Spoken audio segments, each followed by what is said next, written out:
أعوذ بالله من الشيطان الرجيم.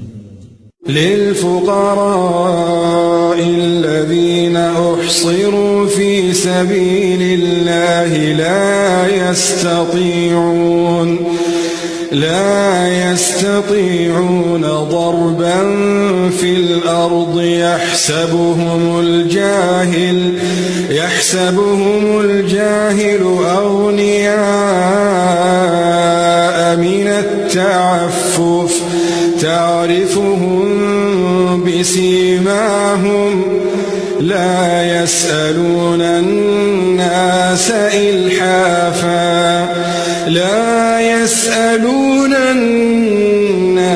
إلحافا وما تنفقوا من خير فإن الله به عليم. الذين ينفقون أموالهم بالليل والنهار سرا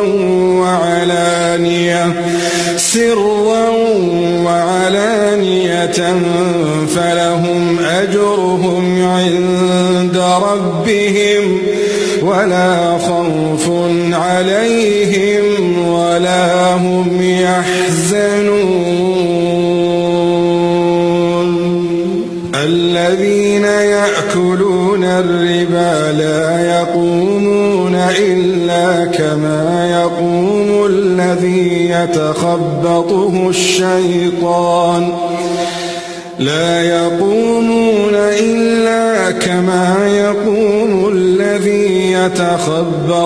الشيطان من المس ذلك بأنهم قالوا إنما البيع مثل الربا وأحل الله البيع وحرم الربا فمن جاءه موعظة من ربه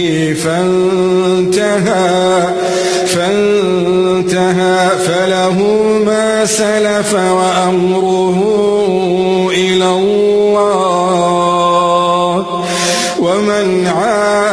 ومن عاد فأولئك أصحاب النار هم فيها خالدون. يمحق الله الربا ويربي الصدقات والله لا يحب كل كفار أثيم.